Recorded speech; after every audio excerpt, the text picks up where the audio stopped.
I hope everyone's well caffeinated, well juiced. We've got a very exciting day ahead of us.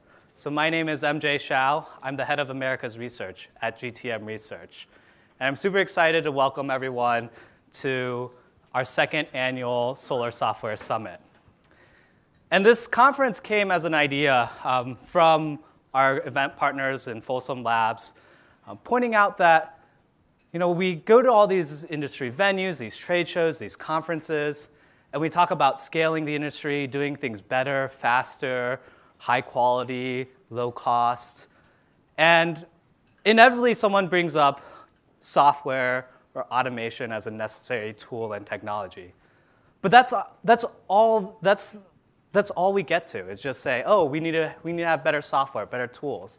And that was frustrating as Paul Grana and our team were conversing about this conference. This is such an exciting part of the market that we wanted to build a venue where we could bring together software users, software companies, investors, and just other stakeholders in the space to really talk about how to build these platforms, how to use these platforms, and what they can do for us as a solar industry. And so I hope that after today, you come away with not only seeing what's being done in the industry, but a vision for what can be done and what should be done for the industry. So we'll get to some of the exciting things in our conversation today, but just quickly, some housekeeping notes. Again, we couldn't do this without our event partners at Folsom Labs, as well as our sponsors like Nextracker and EagleView, and the rest of the sponsors and partners listed up there.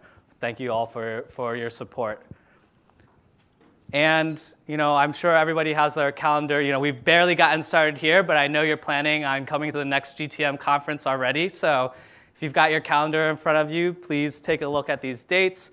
These are, we have our Grid Edge World Forum, which is our trade show in the Grid Edge space coming up in just over a month.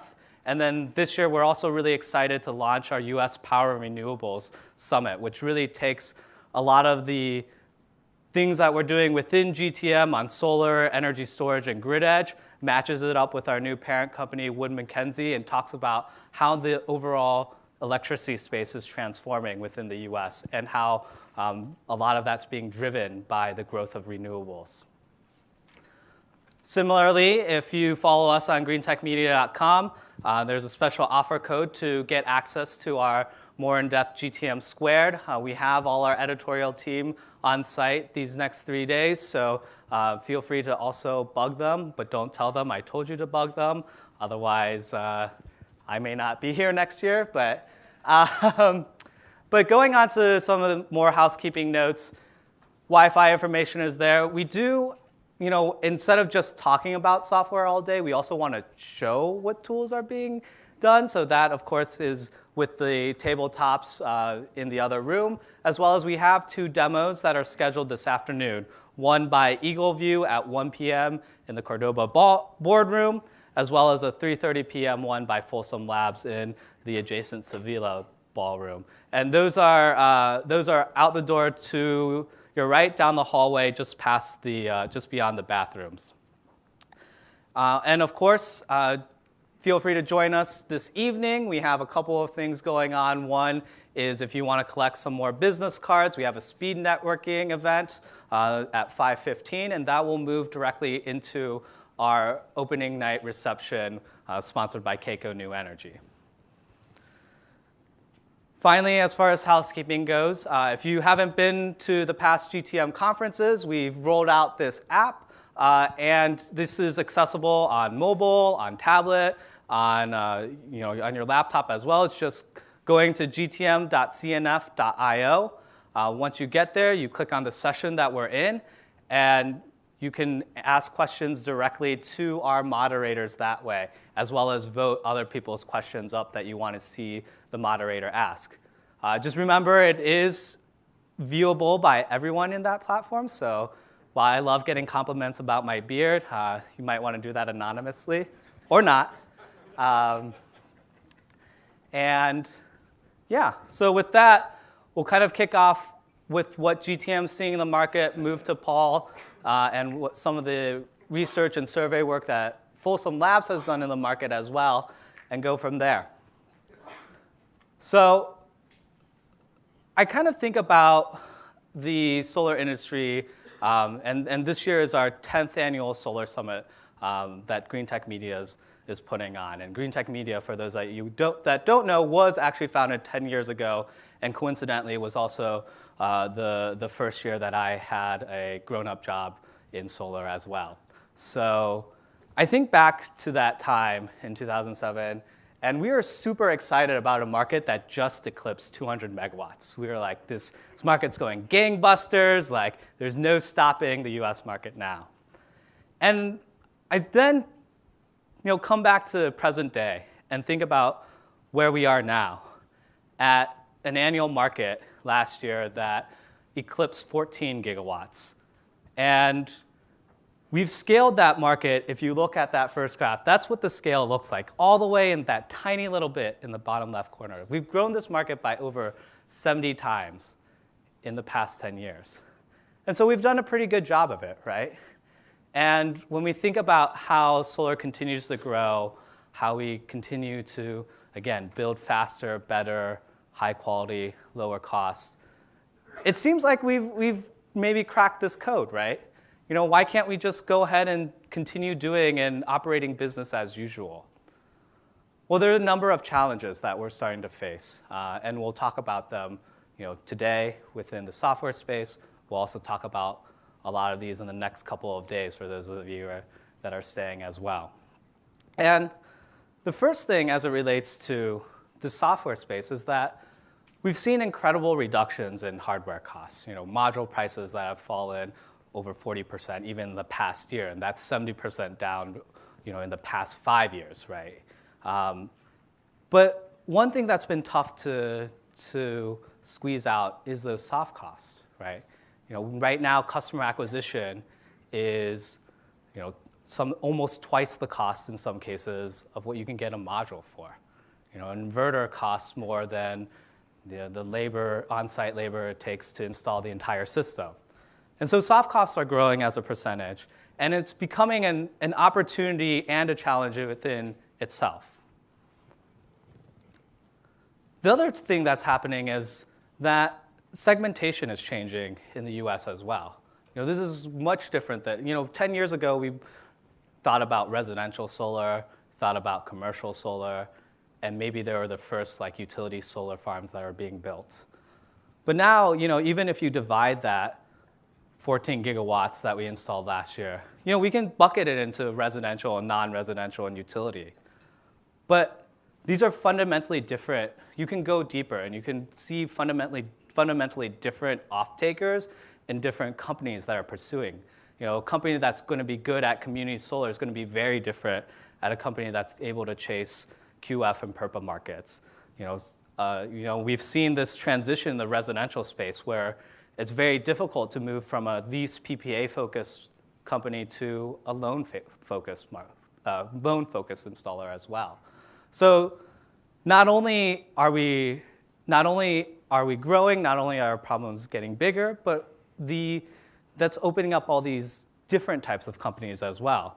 And we can see that in the business models too. We've had for a number of years these sort of vertically integrated players as well as these long-tail installers who essentially try to do everything themselves. They were all they might outsource some of the supply chain to distribution, or they might buy leads from someone else, but they did some of that in-house, but mostly try to focus and do everything themselves.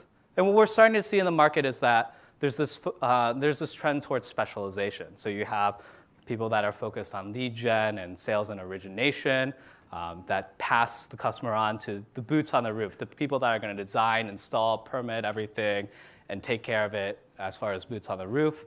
And then you, of course, have the people that are going to provide the finance, either PACE loans, even, again, still lease and PPAs through that. And that's challenging for a number of reasons, but first because there's this customer relationship that's no longer owned by a single player, and that has to be easily passed down between these different players, and also just all this data about the project, about the customer, about what's happening with the project, the history, that also needs to be kept as well. And not only are the business models changing, the industry scaling, and the segmentation changing, but the number of players and types of players and the size of the players are changing too. So if we look at the past 3 years and we segment the market based on the size of the installer, you have the big three, sort of SolarCity Tesla, Vivint Solar, and the direct installations by Sunrun. Through 2015, they grew to nearly half of the market. And then when you couple that in with some of these larger regional or kind of the second-tier national installers, if you want to think of it that way, together they made up more than 60% of the market. And that was just a handful of companies. Now, of course, based on last year, what's happening with SolarCity ahead of the acquisition, and then with Vivint Solar and this sort of SunEdison haze, we saw their market shares go down. But I'm curious if, by show of hands, real quickly, what people think the category that made up for that market share. So who took market share from the national installers? If you think it's these people, these installers that installed more than 1,000 installations a year, so thinking about like 7 megawatts or more a year, raise your hand. No? If you think it's these kind of even more regional or local players, kind of in the 1 to 5 megawatt range, raise your hand. Anybody? And if you think it's the small players that are the local installers that are basically less than a megawatt a year, raise your hand. So we've got a very smart crew in the market, in the audience today, because that's exactly what happened.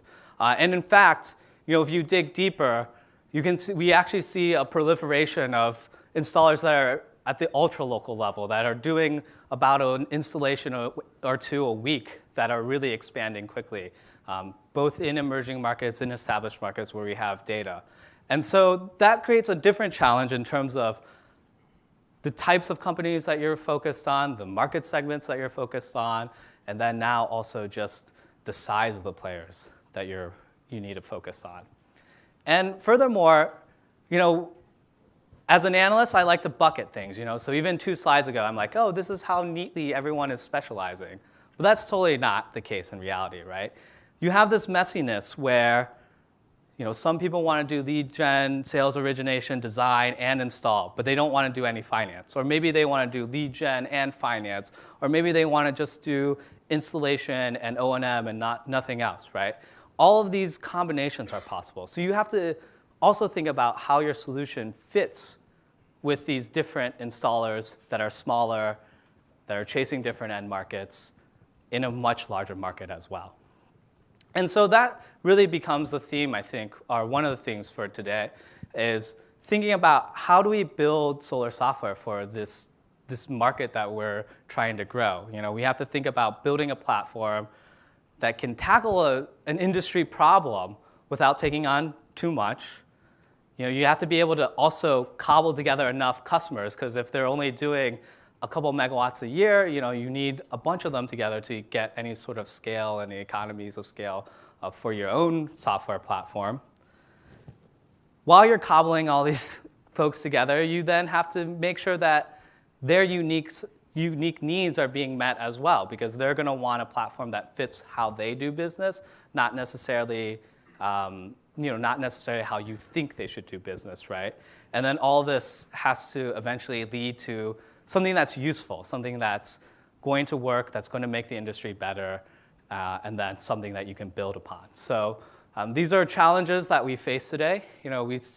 We at GTM won't say that we necessarily have the answers here, but hopefully that's what some of the discussion by Paul and then with our panelists throughout the rest of the day can help us figure out. So from there, I will pass it on to Paul Grana from Folsom Labs. Thank you. Thanks, MJ. By the way, quick show of hands. How many people were here last year at the first year? Excellent. Very good. So we had a great time. I mean, we heard great feedback last year after the show. And the one thing as we were musing, how can we make it better, is more data. Last year there were a lot of anecdotes. We know that vendors exist. We know that people are buying software, but we don't know much data to back all that up. So we thought that this year, let's basically run a survey. So we fielded a survey over the last couple months. We got over 700 total responses, cleaning out manufacturers. No offense to manufacturers. I don't really care what processes you do. But basically, we got about 500 solid responses. And interestingly, before I dive in, it's a lot of the same things that MJ talked about. We actually didn't coordinate. As I'm sure anyone who's ever spoken, most of the work happens in the final 48 hours. But you'll see very, very common themes between the anecdotes that MJ's got from talking to people and the data that we've got from asking people. So basically, the first thing that really emerged was that the narrative that we hear when talking about Vivint, SolarCity, Tesla, et cetera, is not the same as the narrative for basically everybody else. So while SolarCity Tesla is slowing down growth for the sake of profitability, the rest of the industry is still focused on growth. And growth really is the focus, not reducing cost. So this is actually a surprise, because we really had heard that we were kind of exiting the growth phase and entering the operations phase. So this was interesting, and part of how we were trying to understand this trend is if you look at where the growth comes from. So how do people fill the funnel? How do installers fill the funnel? By the way, this base really spans the company sizes from headcounts of 1 to headcounts of 2,000. So but we don't have anybody from Vivint, SolarCity, Tesla in this sample set. So it's sort of anyone but top 5 here. So when you talk to those companies, the referrals are really the bedrock of filling the funnel. And if you start to look by company size, you can see that as the company grows, referrals don't scale up as quickly as you would like. So essentially, while referrals are the best, they are the cheapest, and they're the highest probability to close, you can't double referrals by doubling the referral budget. You just need to make sure the customers are happy and kind of let that happen naturally. So this, we think, is a big structural reason why that long tail is succeeding. As you get bigger, you've got more money. You can spend more on sales. You can spend more on marketing. But you're essentially working down the decreasing, or I should say the increasing marginal cost curve on growing the business naturally. But as these companies grow, growth puts strain on an organization. And so as you are thinking about doubling headcount over the next 18 months, if you're a customer, you still need software tools. So when we looked at demand for features sets across the board, the companies that are growing the fastest have the most acute needs. Needs for tailored CRM tools, needs for databases, needs for automation, needs for basically everything. There's not a single thing that they're less demanding on versus the rest of the population. Which again, makes sense. If your headcount is stable, then you can generally plan on coasting and doing a year from now what we're doing today. But when you're trying to grow by 50% or 100% year over year, then you really have to rethink these things, and you're really begging for functionality from software tools. So how are we doing? Well, unfortunately, Microsoft seems to be filling the gaps. Bill Gates should basically be giving the keynote speech here because the vast majority of the people run their businesses via Microsoft Office or Google Docs. Now, if you look at a microcosm of that, CRM.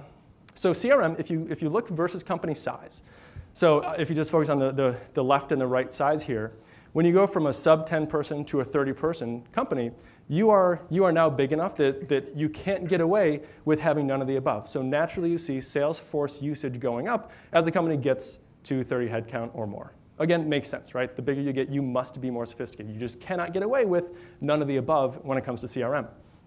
But interestingly, look, those companies are still using Excel. They're not trading off Excel for Salesforce. So even though we all, the software vendors, the solar-specific software vendors, don't have a large enough market share, Salesforce isn't taking people away from Excel either. So even as people adopt Salesforce, they say a Salesforce plus these extra things that Salesforce doesn't do correctly that I still need to use Excel to manage my processes. So why is that so hard? And this is where the data starts to parallel what MJ is talking about. So here is one example set of workflow processes. And we ask people, do they do them themselves? Do you subcontract it? Or do you just not do it in the scope of your business? So there are, of course, a bunch of trends that you could see. Project engineering, permitting often is outsourced. Lead qualification, value engineering often is optional. But this is a case where the averages mask the underlying data. if you actually look at how many unique combinations there are, these are the top 10. So yes, half the sample does everything in-house. Good for them. I would expect nothing less. But there are over 100 unique workflow combinations from our roughly 500 respondents. And that, by the way, when I say unique, we didn't ask about order of operations, what happens first, second, third. It was just, do you do it or not? Or if you do it yourselves or subcontract? If order counted, that number would be much, much higher. So this is what MJ was talking about. There are so many unique flavors. Do you specialize in sales? Do you specialize in engineering? Do you do half but not, not the other half? So because of that, it makes it, frankly, really hard to deliver software products that fit. So we asked about Net Promoter Scores. Each bubble here represents a company. So if people don't understand Net Promoter Score, basically it's a question of how likely you are to recommend a company. And it's the measure is how many people are promoting minus people who are distracted, or who are detracting. And basically, there's a natural trade-off. The more that we try to build, the less good the products are. You can see there's a natural trade-off of lower Net Promoter Scores for larger scope products. And that's what happens. None of us companies are superhuman. We are all human. So there's a necessary trade-off of we can build you more stuff, but if we are stretching our resources, then that stuff will be less satisfactory to you as a buyer. So as much as the conversation always is, when do I get everything? People who are using everything, and by that Net Promoter is only asked among people who buy those products. It was not asked about, what do you think about the company that you tested and never bought? Only among the people who are using it today. So point being, we don't yet have the does all-in-one that also does it really well. So we're all trying to get there. We all want to be in the top right. But right now, there's essentially, we've all picked a spot on this trade-off curve for where to be, how much to do, and how much focus to put on it.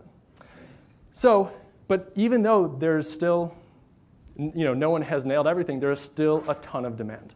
These are, again, just feature requests. Basically, everything has healthy demand. And then even on the metrics on the right, you can see there's a lot of interest in tracking the time content per project, tracking turnaround times, et cetera. Those kinds of things Excel is not going to help with. Those are the things where, you can track volumes in Excel, but it's really hard to get a good sense for man hours per project, turnaround times, et cetera. So the future still requires Solar software tools because Excel is not going to take us to where we all want to be. And people are willing to pay for it. People do understand that software tools are not the most expensive part of the business. And if you can use them correctly, the ROI of those software tools far outweighs the cost of software. So basically, that's, to basically wrap up where we are today, we are growing. The customers in the room, the buyers in the room, the focus is on growth, not on reducing costs. And the software vendors in the room have to be part of that future because the growth will only happen if we as vendors can deliver the products that the actual buyers need. But there is opportunity. No one has nailed it yet. We are all trying, and that's basically why we're here today, is let's have those conversations. Let's hopefully advance the state of the art. If it was solved, this would be a way more boring conference. But luckily, the opportunities are really, really massive. Yes? What's the status of the slides? Will we be getting them or not? I'm pretty sure. And if not, just email me and I can share them. Everyone who's filled out the survey, by the way, gets a full readout. So we asked about 60 questions. And part of the people that filled out the survey, they get the full dump of all the data. So there's a bunch of data that I haven't showed, of course. So yeah, but we're happy to share it high level. Yes? You probably said it and I missed it, but the people that you surveyed, were those customers of software or were those producers of software? Good question. So basically, the survey went out to anyone that we knew of. So anyone that's ever touched us in some way got the survey. There was zero requirement to be a customer of us or of anybody else. Then we asked about what's your business model? Are you an installer, EPC, consultant, engineering firm, manufacturer? And like I said, I cleaned out the manufacturers, no offense, cleaned out the emails that we couldn't verify. So if it wasn't clearly an actual solar company that was a going concern, we cleaned those out as well. But otherwise, so there is certainly a bias in the sense that we can only send it to people that are in our sphere at some level, but there was zero requirement. The incentive was either a Starbucks gift card or a drone. The way I've seen some people say that, the incentive is you get a free annual license. And it's like, well, if half those people are like, I hate your product, so like that's not an incentive. So like, don't worry, if you hate our product, you can still take the drone. So we were trying to make it as unbiased as possible with the asterisk that we can't send it to people that we don't know. Yes. So those manufacturers that you kicked out, Yes. do we still get the slides as well? Yeah, sure. You still get it in the raffle for the drone. Roman Black from Solar Gain won the drone. Sorry about that. Question, yeah. On the topic of creating better software, it seems like an intractable problem if being regional is an attribute. It's just going to get more difficult. There's going to be more and more permutations of that sales pipeline or that process pipeline that have to be managed. Do you have any comments on how the problem might be solved? Is it AI? So I would say that it's, I would say it is tractable. I would say it's just a matter of it takes, the way I think about it is it takes a certain number of person hours of development. And that number might be, whatever, 500,000 man hours of development. And all of us companies that have been working on this, we've got finite teams. We're all sub 50 heads, most of us are sub 15 heads. And if we've got 100,000 man hours to allocate on a 500,000 man hour problem, and by the way, I literally just made those up now. But really what we're talking about are, I want things that are locally useful, but then I want to have them fit my workflow. So, we're talking customization, but it doesn't require AI. It just requires, scope and depth. And that's where right now there are people that have depth, and those products are great, but they're sacrificing scope. So it's, again, we will all get to the top right in enough time, and we're all racing to get there. But I don't think there's a single technical problem that's actually technical risk. It is purely, here's all the roadmap. We all have different paths to the same goal. And it's just a matter of executing along that roadmap. And again, that might be a great conversation for today, because that's just how we think about it. If people think there are truly problems, but I mean, we don't think of it at all as we need, again, it's like the classic, does the solar industry need a great innovation, or do we just need to keep growing? And I think it's a similar thing. Like, we don't need some unforeseen technology. We just need to keep doing what we're doing, and we will get there. But it takes time. Any others? Otherwise, I want to let these folks on. Yes, one more. Are you equating greater scope with a better product? And if so, So I would say, I think, so the data here shows that the more scope you have, the less quality the product is. But so certainly last year, a common theme and a common request is, why can't we have the all-in-one tool? Where is the all-in-one tool that we've got? So I think maybe I'm responding to the anecdotes that we heard last year, and presumably we'll hear today, of I want a single thing that just solves all my problems. So yeah, I think that's the data where that comes from. Good question. Cool. Well, I'll let these folks on. Thank you.